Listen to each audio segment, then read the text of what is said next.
Assalamualaikum warahmatullahi wabarakatuh. Halo anak-anak level 6 SDK Albidin Surakarta. Bagaimana kabarnya hari ini? Semoga hari ini kalian semuanya sehat selalu ya. Nah, sebelum kita mulai, mari kita baca basmalah bersama-sama. Bismillahirrahmanirrahim. Nah, hari ini kita akan belajar IPS ya. Kita akan belajar tentang peran Indonesia di ASEAN dalam bidang ekonomi, politik, sosial budaya, dan pendidikan. Nah, ada 4 poin yang akan kita pelajari ya anak-anak ya. Yang pertama adalah peran Indonesia dan kerjasama ASEAN di bidang ekonomi. Yang kedua adalah peran Indonesia dan kerjasama ASEAN di bidang politik. Yang ketiga adalah peran Indonesia dan kerjasama ASEAN di bidang sosial budaya. Dan yang keempat adalah peran Indonesia dan kerjasama ASEAN di bidang pendidikan. Nah, yang pertama kita akan belajar tentang peran Indonesia dan kerjasama ASEAN di bidang ekonomi ya. Nah, apa sih yang terlintas dalam pikiranmu ketika mendengar kata ekonomi? Nah, ekonomi itu ini ya cenderung ada proses jual beli, ekspor, impor. Nah, ekspor itu adalah menjual barang keluar. Kalau impor itu membeli barang dari luar negeri. Nah, kamu harus tahu dulu ya ini ya. Kerjasama ekonomi ASEAN itu dilakukan melalui Masyarakat Ekonomi ASEAN atau disingkat MEA. MEA. Ingat-ingat ya, MEA itu Masyarakat Ekonomi ASEAN atau dalam bahasa Inggrisnya itu AEC, ASEAN Economic Community. Ingat-ingat ya, pokoknya kerjasama ekonomi itu MEA atau AEC, bahasa Inggrisnya itu ASEAN Economic Community. Ingat-ingat ya. Terus tujuannya dibentuknya MEA atau Masyarakat Ekonomi ASEAN itu adalah meningkatkan pertumbuhan ekonomi wilayah ASEAN sehingga masyarakat ASEAN menjadi masyarakat yang sejahtera. Lalu apa aja sih bentuk kerjasama ekonomi yang dilakukan ASEAN itu? Yang pertama adalah membentuk AFTA.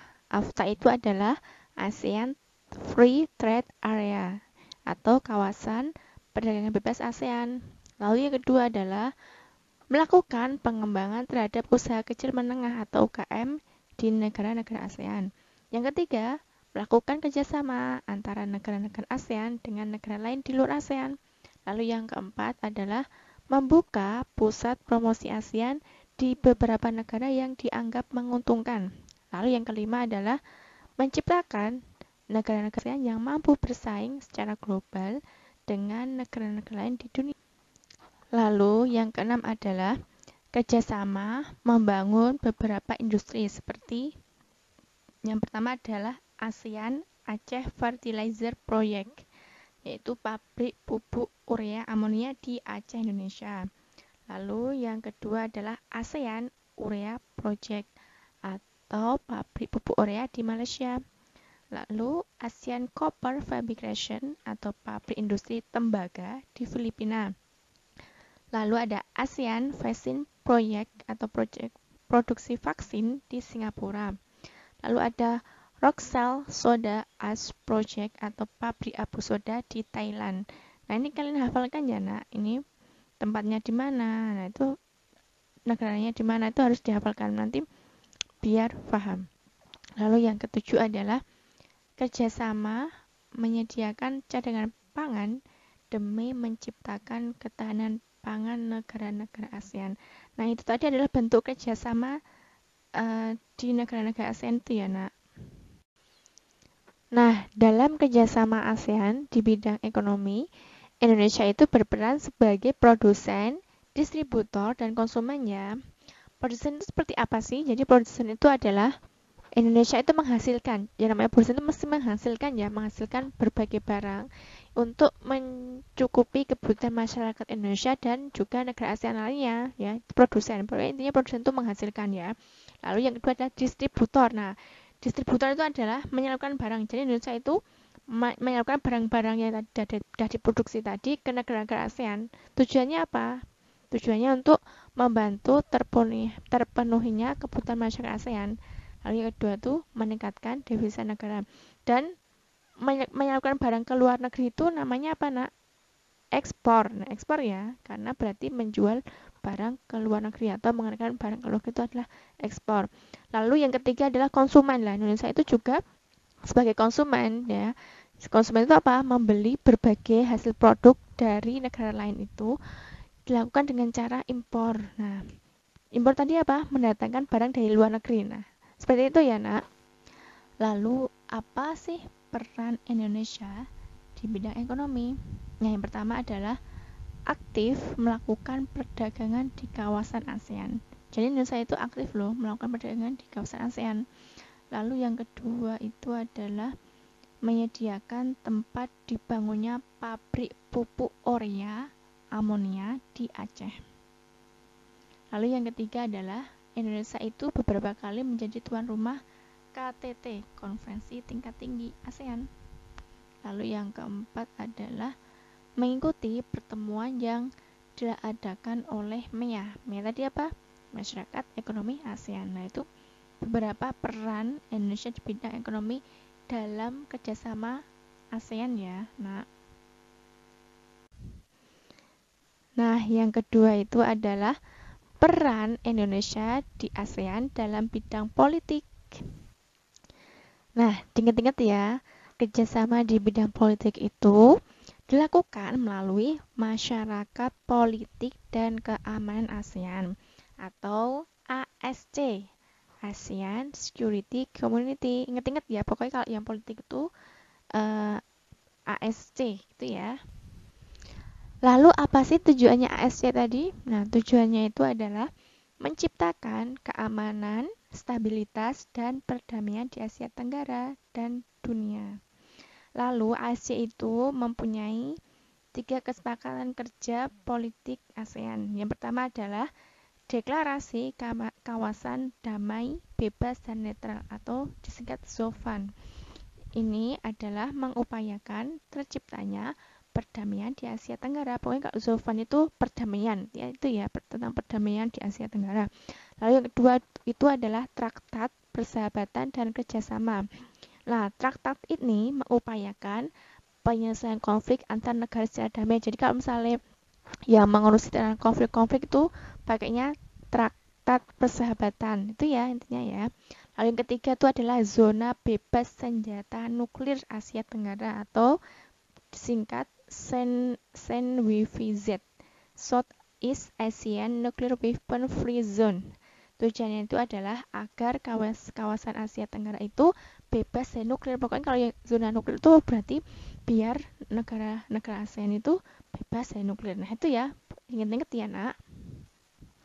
Lalu, apa saja sih bentuk kerjasama ASEAN di bidang politik? Nah, yang pertama adalah mengirimkan duta besar antar negara ASEAN. Yang kedua adalah membentuk Komisi Hak Asasi Manusia untuk meningkatkan perlindungan hak masyarakat ASEAN. Lalu yang ketiga adalah melakukan pemberantasan kejahatan lintas negara ASEAN seperti perdagangan manusia. Lalu yang keempat adalah melakukan pemberantasan terorisme di kawasan ASEAN. Lalu yang kelima adalah melakukan perjanjian ekstradisi atau penyerahan tersangka kejahatan ke negara asalnya. Lalu apa sih peran Indonesia di ASEAN dalam bidang politik? Kalau tadi kan bentuk kerjasamanya. Nah, sekarang peran Indonesia itu apa di bidang politik di ASEAN itu? Yang pertama adalah menengahi konflik Moro di Filipina. Lalu yang kedua adalah menengahi konflik Kamboja Vietnam. Lalu yang ketiga adalah berperan aktif dalam pemberantasan terorisme di kawasan ASEAN. Lalu yang keempat adalah memberantas perdagangan narkoba di kawasan ASEAN. Nah, sekarang kita berada di poin ketiga, yaitu apa sih peran Indonesia di ASEAN dalam bidang sosial budaya. Nah, diingat-ingat dulu ya, pokoknya kata kuncinya kalau kerjasama di bidang sosial budaya itu adalah ASCC. Ingat, sosial budaya itu ASCC apa itu? Masyarakat Sosial Budaya ASEAN atau bahasa Inggrisnya ASEAN Socio-Cultural Community. Nah, itu. Terus diingat-ingat benar-benar ya, Nak. Lalu apa sih tujuan ASCC tadi? Nah, tujuannya itu adalah meningkatkan kualitas sumber daya manusia dan kualitas lingkungan hidup demi meningkatkan kesejahteraan masyarakat ASEAN. Ya, jadi tujuannya itu adalah sumber daya manusianya itu atau manusianya itu ditingkatkan kualitasnya, dan lingkungan hidup. Lingkungan hidup itu ya seperti apa-apa yang berada di sekitar manusia itu ya, bisa hutan atau lautan atau sumber daya alam yang ada di sekitar manusia itu. Nah, itu ditingkatkan kualitasnya. Untuk apa? Untuk mencapai kesejahteraan masyarakat ASEAN. Lalu bentuk kerjasamanya itu seperti apa sih di bidang sosial budaya? Nah, yang pertama itu adalah meningkatkan perlindungan terhadap perempuan dan anak. Lalu yang kedua adalah melakukan kerjasama kepemudaan. Lalu yang ketiga adalah melakukan pencegahan penyebaran narkoba. Lalu yang keempat adalah melakukan kerjasama lingkungan hidup seperti mengatasi masalah kabut asap atau bencana. Atau misalnya ada negara yang dapat bencana, maka dibantu, sama-sama membantu gitu ya. Lalu ada juga konservasi keanekaragaman hayati dan perubahan iklim. Lalu yang kelima adalah meningkatkan perlindungan terhadap tenaga kerja. Lalu yang keenam, bekerjasama dalam membangun desa dan menanggulangi kemiskinan demi meningkatkan kesejahteraan. Lalu yang ketujuh adalah mengadakan pameran kesenian tingkat ASEAN. Lalu yang terakhir adalah melakukan pertukaran kunjungan antar seniman ASEAN.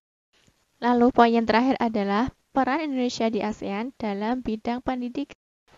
Nah, ingat-ingat ya nak, awal mulanya itu kerjasama di bidang pendidikan itu dimulai dengan pembentukan Organisasi Menteri-Menteri Pendidikan Asia Tenggara atau CMEO pada tanggal 30 November 1965. Dan akhirnya dibentuklah kerjasama ASEAN di bidang pendidikan itu melalui masyarakat sosial budaya, tepatnya oleh Komite ASEAN untuk Pendidikan atau ASEAN Committee on Education, ASCO gitu ya bacanya itu ya. Ingat-ingat ya, kalau pendidikan itu, kerjasama di bidang pendidikan itu kata kuncinya di ASCO itu ya. Lalu tujuannya apa sih kerjasama di bidang pendidikan itu? Nah, tujuannya itu adalah menciptakan sumber daya manusia ASEAN yang memiliki daya saing baik regional maupun global. Jadi tujuannya itu adalah bagaimana menjadikan masyarakat di negara-negara ASEAN itu menjadi masyarakat yang mempunyai pengetahuan yang tinggi, sehingga mampu bersaing di kancah ASEAN maupun dengan negara di luar ASEAN gitu. Itu ya nak. Lalu apa sih contoh kerjasama ASEAN di bidang pendidikan itu? Ya, yang pertama adalah mengadakan pertukaran pelajar, mahasiswa dan guru. Lalu yang kedua adalah penyelarasan standar ijazah dan mutu pendidikan negara-negara ASEAN. Jadi standar pendidikannya disamakan. Misalnya Indonesia sama Malaysia, gimana standarnya harusnya masih agak-agak diselaraskan gitu loh, agak disamakan gitu. Selaras tuh sama ya. Lalu yang ketiga itu adalah membentuk jaringan Universitas ASEAN atau ASEAN University Network atau disingkat AUN. Lalu yang keempat adalah memberikan beasiswa bagi pelajar dan mahasiswa berprestasi di ASEAN. Lalu yang kelima adalah meningkatkan kualitas tenaga pengajar di negara-negara ASEAN. Lalu yang keenam adalah rutin mengadakan pertemuan Menteri-Menteri Pendidikan ASEAN atau ASEAN Education Minister Meeting atau ASD. Nah, itu contoh kerjasama ASEAN di bidang pendidikan ya. Lalu peran Indonesia itu apa sih di bidang pendidikan di ASEAN itu? Nah, yang pertama adalah mengirimkan para pelajarnya dalam pertukaran pelajar ASEAN. Lalu yang kedua adalah mengikutsertakan universitas di Indonesia dalam jaringan universitas ASEAN. Nah, itu ya dua peran yang Indonesia lakukan di bidang pendidikan di lingkup ASEAN.